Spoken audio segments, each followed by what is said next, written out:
Have you ever wondered what really happens after death?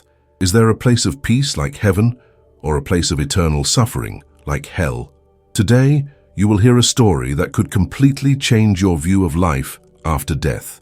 A child, pure and innocent, without external influences, had an experience that defied all human logic. Emma, a girl of just 7 years old, died for a few minutes and returned with a message that left even the most skeptical people speechless. What she saw in heaven and hell cannot be ignored. The Bible teaches us in John 14:2, "What in my Father's house are many mansions, but what happens to those who stray from God's path?" What Emma described could be a divine warning for us all. She saw angels, heard the voice of Jesus, and witnessed a frightening scenario in hell, where souls cried out for a second chance that would never come. What is most impressive about this account is that Emma had never read the Bible, never studied heaven or hell, but her words were so detailed and powerful that not even scholars of the faith were able to dispute them. How could a child describe biblical passages with such precision? Could God be trying to warn us through this little messenger? Many people ignore God's signs. They live their lives without thinking about what comes next. But what if Emma is right? What if this testimony is an urgent warning to us all? What she saw could be a warning to those who are moving away from the presence of God, to those who doubt the existence of something greater. If you believe that God speaks to us in unexpected ways, then this video is for you. And if you doubt it, I invite you to listen to this report until the end and draw your own conclusions. Because after what you hear, your outlook on life may never be the same again. Did this story touch your heart in some way? So keep watching until the end, because what Emma revealed has the power to completely transform the way we see heaven, hell, and the afterlife. Nothing happens by chance. God has mysterious ways of teaching us, and this testimony may be the answer your soul has been searching for. Perhaps this message reached you at the exact moment you needed to hear it. Before we continue, something very important needs to be done. Did this message make sense to you? So allow it to reach more people. Leaving your like right now makes this testimony reach more hearts that need to hear this truth. Stories like this have the power to transform lives, and with a simple gesture, you can be the channel that brings this revelation to those who need it most. Some messages reach us at the exact moment, like a call that cannot be ignored. Each story here carries profound lessons, signs that many don't notice, and truths that can transform lives. Stories like this have the power to strengthen your faith and open your eyes to something greater. To ensure you don't miss any of these revelations, subscribe to the channel and activate the notification bell. Now take a deep breath and prepare yourself. Emma saw something few people had the chance to witness. What she brought on the other side is a wake-up call for us all. Are you ready to hear the truth? So let's continue. 7-year-old Emma Johnson was an ordinary girl, full of life, with a smile that lit up any room. Her parents described her as loving, curious, and full of questions about the world. But there was something that made Emma special: her sensitivity. Since she was little, she has always demonstrated a strong connection with spirituality, as if her soul already knew something that others could not see. On that fateful afternoon, everything happened very quickly. Emma and her mother were returning from school when a car ran a red light at high speed and hit their vehicle head-on. The impact was so strong that the car spun across the track before hitting a pole. The windows shattered, and silence took over the moment, broken only by the distant sound of the sirens of the approaching ambulance. When paramedics arrived, they found Emma's mother unconscious but with vital signs. Emma, small and fragile, did not respond to any stimulus. His pulse was weak, his skin cold. She was rushed into the ambulance while rescuers tried to revive her. At the hospital, doctors fought against time, but for 4 minutes, Emma was clinically dead. His heart stopped, his body showed no signs of life. But while doctors did everything they could to bring her back, Emma was elsewhere, a place that human words cannot fully describe.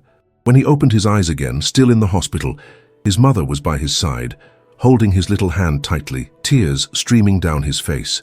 The medical team was surprised to see her awaken so suddenly, but it was what Emma said right after that made the room freeze.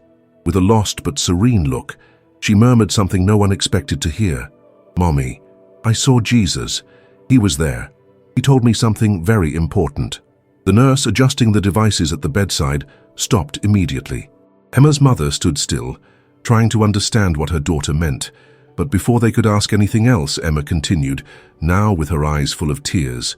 "I've seen heaven, but I've also seen hell. And Mommy, it's real. It's real." Emma's mother felt goosebumps from head to toe. She was a Christian, but she had never talked to her daughter about these issues in such depth.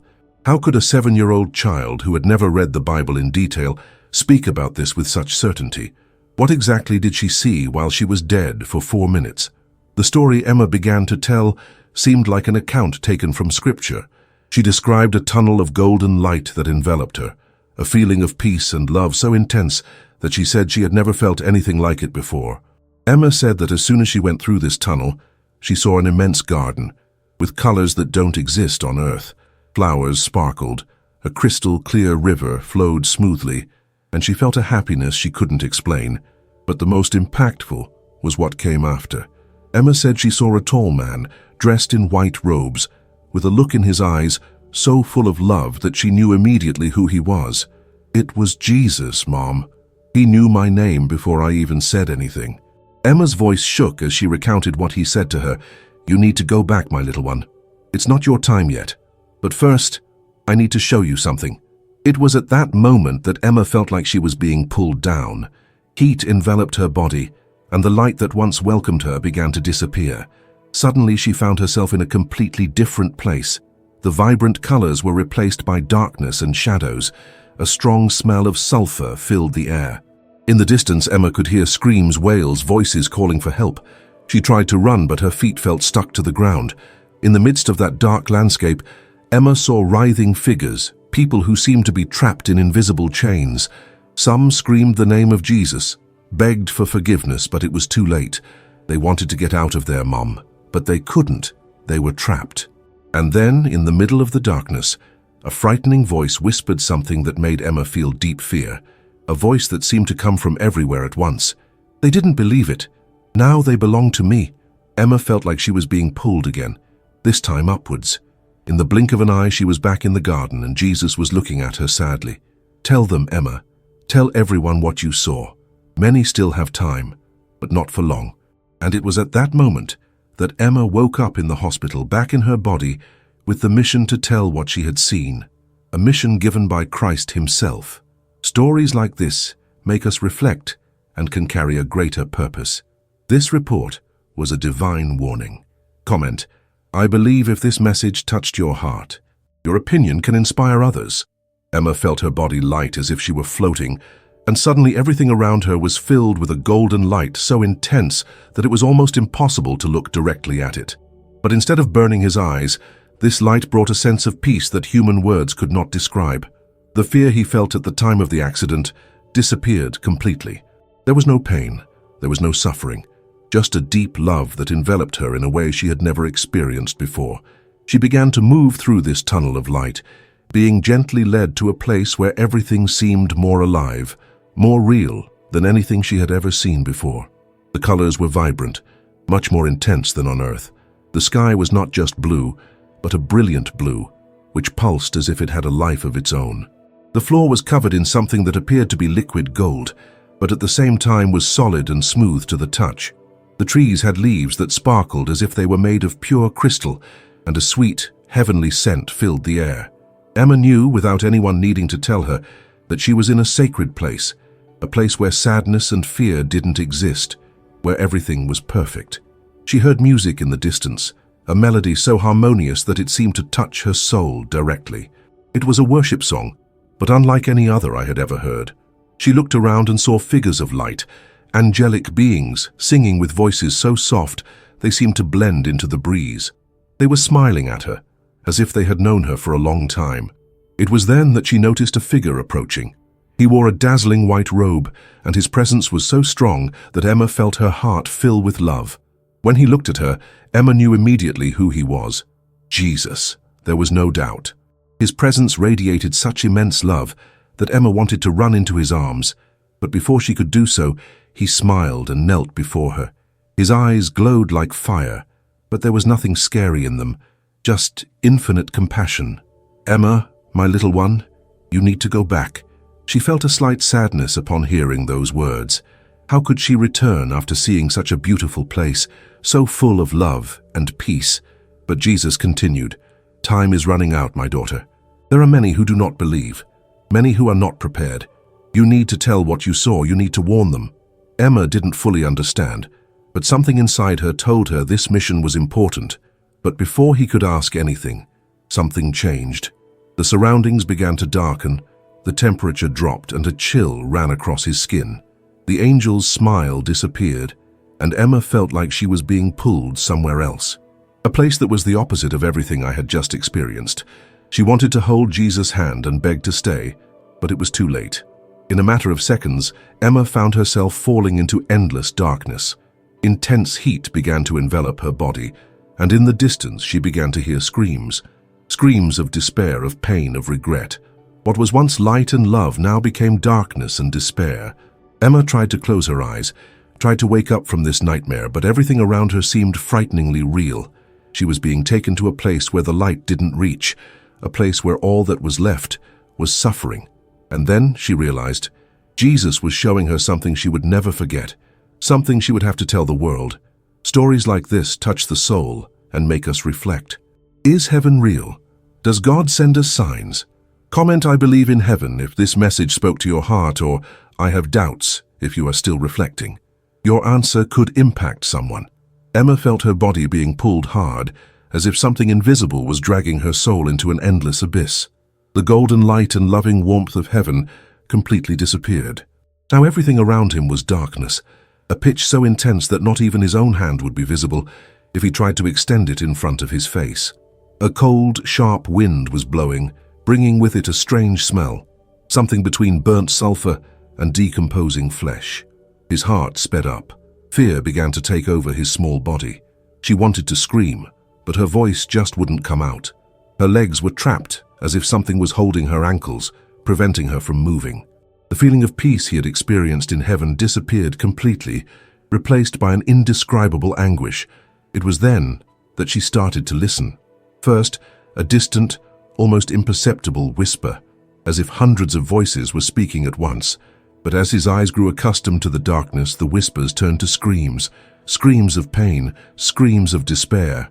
Emma looked around, trying to understand where she was, and it was at that moment that she saw it. Figures writhing in the darkness, human shadows that seemed to be trapped in some kind of never-ending torment. Some tried to run, but there was nowhere to go. Others cowered on the floor, covering their faces as if they wanted to hide from something. But the worst part was that they were all crying, they all screamed. Emma felt a shiver run down her spine when she realized that these people weren't just faceless shadows. They had expressions, expressions of pure terror. She saw a man kneeling, holding his face, his wide eyes filled with despair. His mouth moved quickly, muttering inaudible words, as if he were praying, but no one listened to him. Another woman screamed, stretching her hands up, as if begging for help. Emma couldn't say how long it lasted, but the pain was almost palpable. The suffering in that place didn't just seem physical. It was something much greater. It was a pain in the soul, a complete separation from any trace of love and hope. She tried to close her eyes, but she could still feel everything around her. The heat began to increase, and a shiver of fear came over her as she realized that the ground seemed to pulse, as if it were alive. Small flashes of reddish light flickered in the distance, like hidden flames that revealed themselves for brief seconds before disappearing again. Emma knew she shouldn't be there. She felt that this place was not for her, but something kept her there, forcing her to witness it all.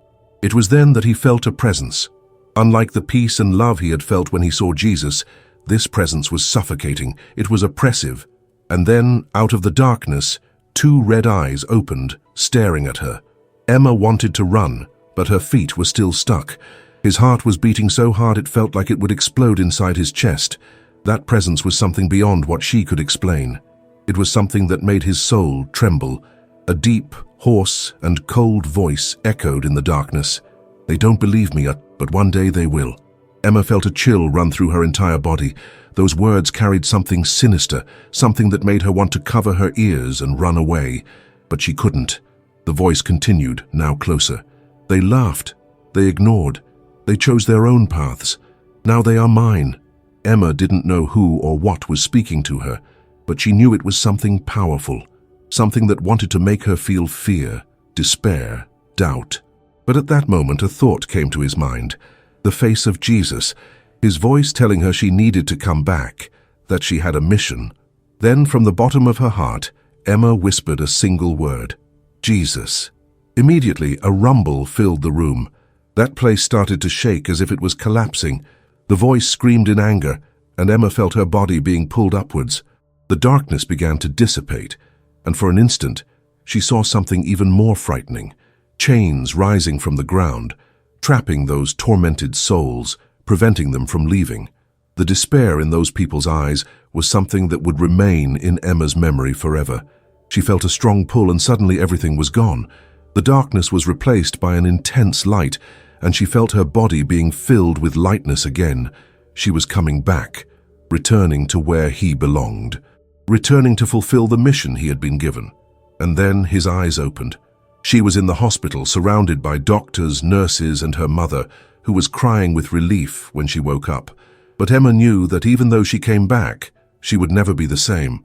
What she saw in hell was not a dream, it was not an illusion. It was real. And now she needed to tell the world what she had witnessed. Was this report a warning from God, or just an illusion? Comment "I believe" if this story touched your faith, or "I have doubts" if you are still reflecting. Your answer might wake someone up. The heart monitor beeped erratically as doctors and nurses rushed around little Emma, trying to bring her back to life. Her mother knelt on the hospital floor, her shaking hands clutching a golden cross around her neck as she murmured a desperate prayer. Time seemed to drag by. Every second without an answer was like an eternity. But suddenly something happened. The silence was interrupted by a sound that filled the room with hope. The constant beeping of the machine indicating that Emma's heart had started beating again. She was alive. The doctors breathed a sigh of relief, but what no one expected was what would happen next. Emma opened her eyes slowly, blinking as if she was getting used to Earth's light again. His chest rose and fell with difficulty as he tried to catch his breath. His eyes moved around the room looking confused until finally they found his mother's face. But when his voice finally came out, everyone in the room stopped. "Mommy, I saw Jesus." The shock was immediate. His mother's face turned pale, while the nurses looked at each other in surprise.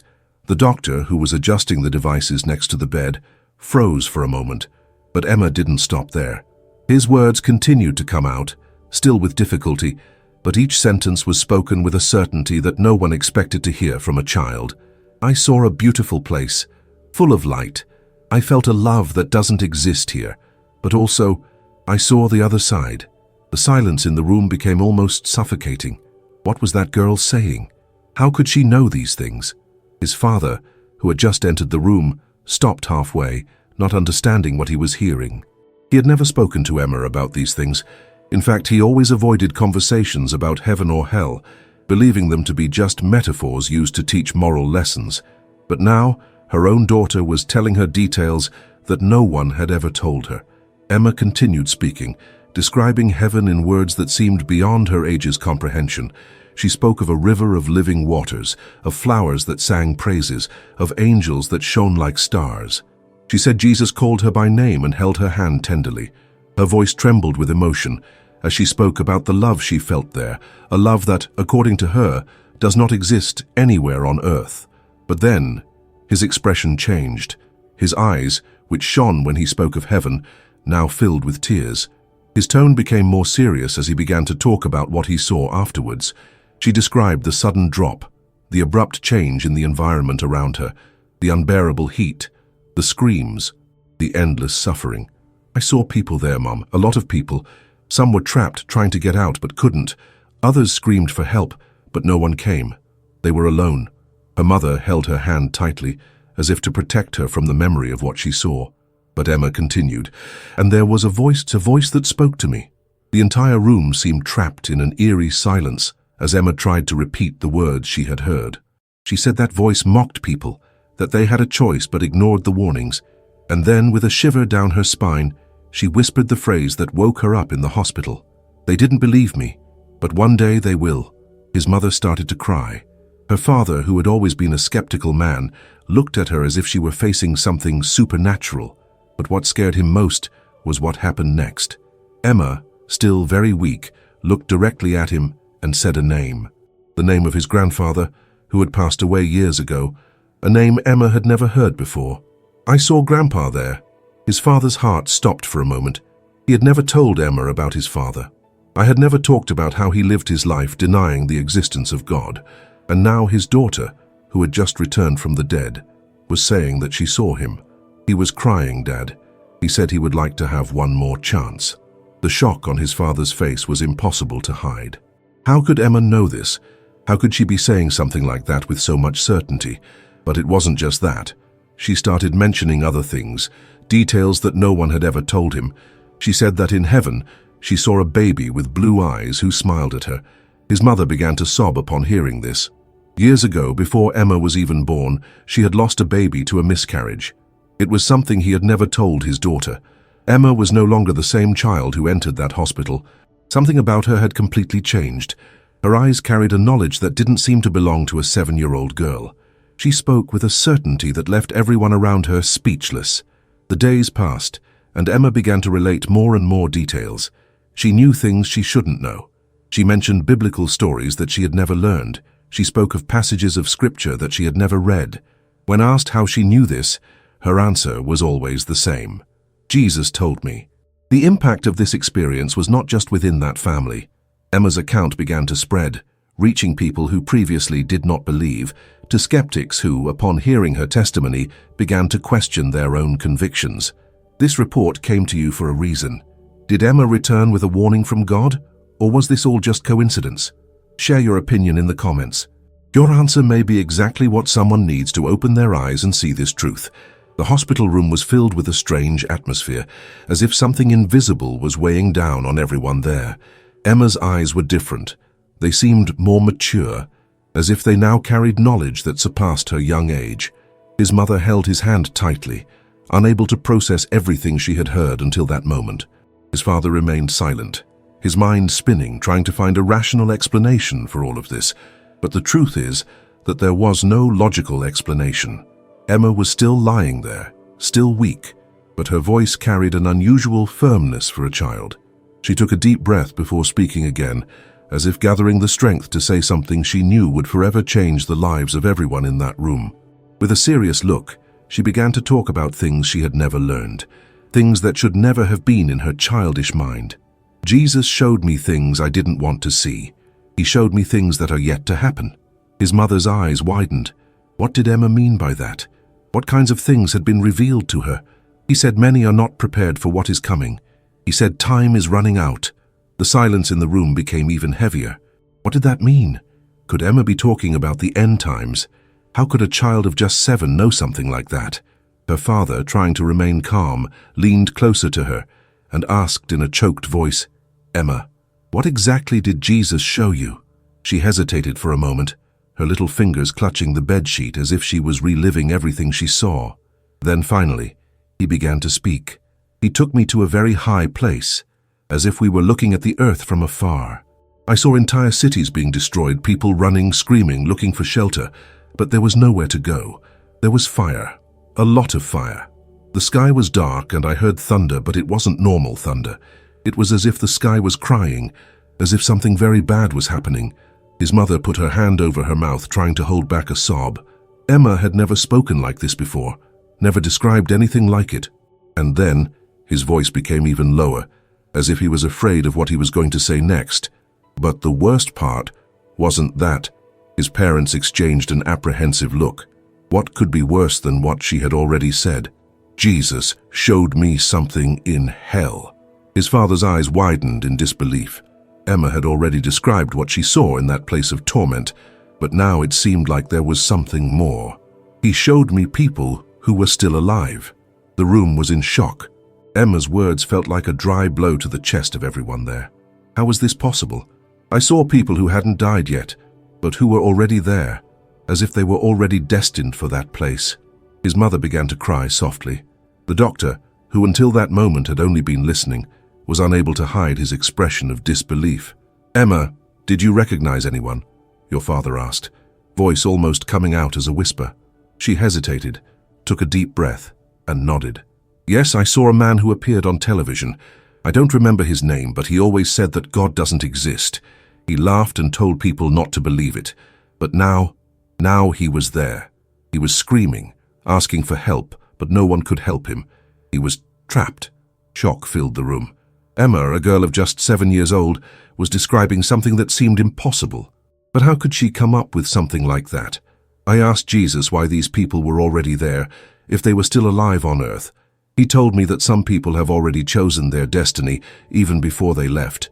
He said that there are those who have already closed their hearts forever, and that nothing can change that.